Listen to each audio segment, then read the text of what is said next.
Saudaraku yang kekasih dalam nama Yesus, topik firman Tuhan pada pagi hari ini yaitu merindukan kebangunan rohani.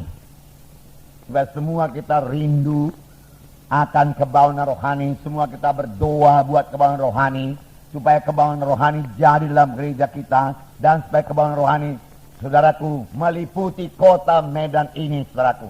Sehingga, saudaraku, banyak orang mencari Tuhan, rindu akan Tuhan, saudaraku. Sehingga jiwa-jiwa merasa, saudaraku, tergugah hatinya, merasa lebih disadarkan akan dosanya. Kemudian dia mencari Tuhan dalam hidupnya. Di mana aku bisa bebas dari dosa? Di mana nasibku bisa berubah? Masakan hidupku begini-begini saja. Saudaraku mulai tergugah hatinya, dan dia mulai mencari Tuhan. Saya katakan kepada saudara, itulah pekerjaan Roh Kudus, bukan pekerjaan manusia, saudaraku. Nah, saudaraku yang kasih, kita berdoa buat ini. Kita rindu, kita haus supaya kebangunan rohani ini terjadi. Dan ini akan memberkati kota Medan, mengobatkan kota Medan, saudaraku. Dan memberkati kota Medan, saudara. Tapi, saudaraku, terlebih dahulu, kita sendiri, sebagai anak-anak Tuhan, harus bangun rohani kita. Kita sendiri lebih dahulu harus memiliki kebangunan rohani.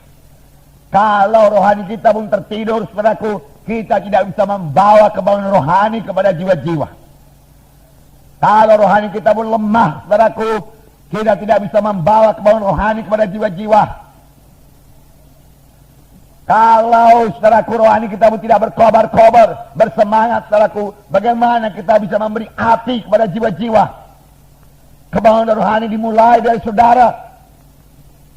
Kebangunan rohani dimulai daripada anak-anak Tuhan yang rindu akan Tuhan, yang suka bersekutu dengan Tuhan, yang suka membaca firman Tuhan, yang suka berdoa. Kenallah, saudaraku, kalau sebagai anak-anak Tuhan kita mulai kurang berdoa, tidak suka berdoa, itu tanda, saudaraku, rohani kita mulai merosot. Sebagai anak-anak Tuhan, kalau kita mulai tidak suka baca firman Tuhan, marilah kita bertobat. Itu adalah makanan rohani bagi kita. Tiap-tiap hari kita harus membaca firman Tuhan. Kapan kita tidak membaca firman Tuhan, tanda rohani kita mulai merosot. Mari kita dahulu perlu bertobat. Amin, saudara. Tanda-tanda dalam rohani yang bangun, yaitu kita ini kemanapun tidak bisa diam. Saudaraku, maksud saya, saudaraku, kemana pun kita tidak bisa tutup mulut. Kita harus menceritakan kepada Yesus.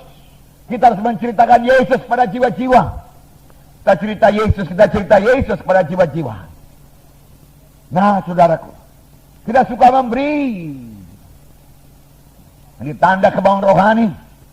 Kebangunan rohani dimulai dari saudara. Saudara harus lebih dulu suka memberi, suka berkorban.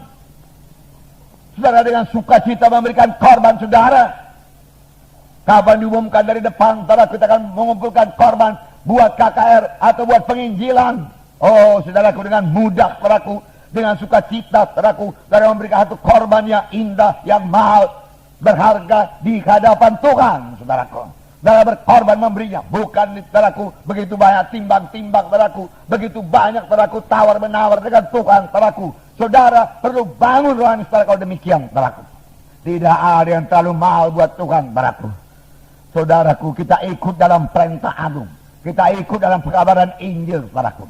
Satu kesempatan kepada kita untuk berkorban kalau ada pekabaran Injil. Beri, saudaraku, beri supaya kepada orang beri. Ini tanda-tanda rohani yang sehat, rohani yang bangun, yang bisa membawa kebangunan rohani bagi orang lain, saudaraku.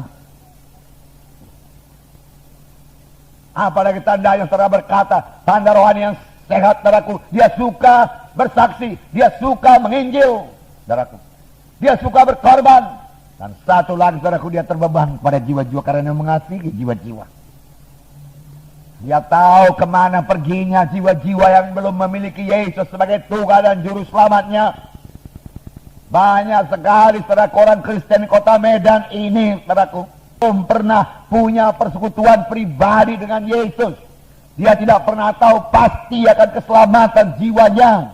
Dia tidak tahu apakah dosanya sudah diampuni atau tidak. Padahal Yesus datang ke dunia ini telah untuk mengampuni dosa kita. Dan firman Tuhan berkata supaya kamu tahu.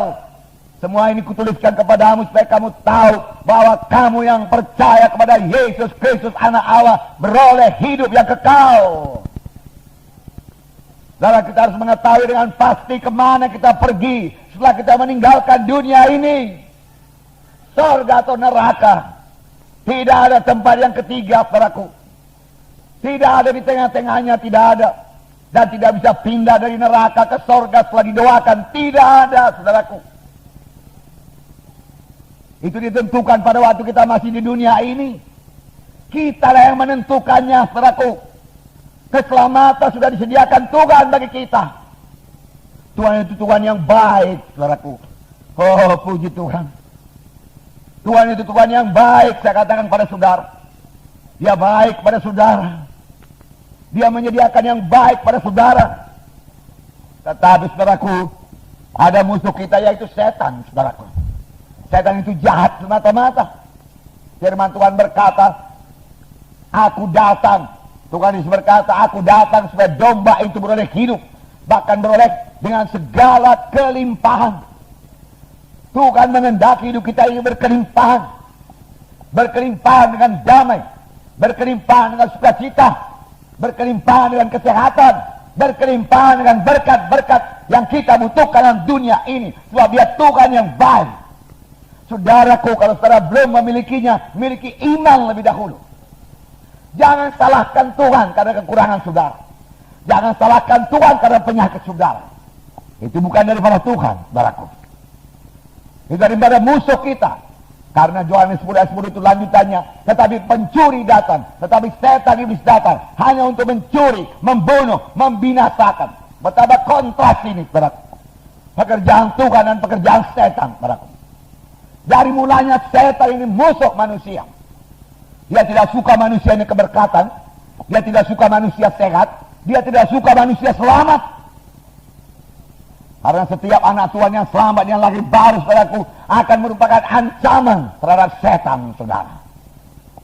Saudara berkata, dari mana saya tahu Tuhan itu baik? Saudaraku, pohon bisa dikenal daripada buahnya. Lihatlah apa yang diciptakan Tuhan.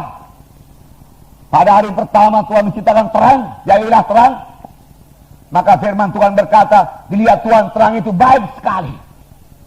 Tapi pada hari kedua Tuhan menciptakan cakrawala, langit, untuk memisahkan air yang di atas air di bumi.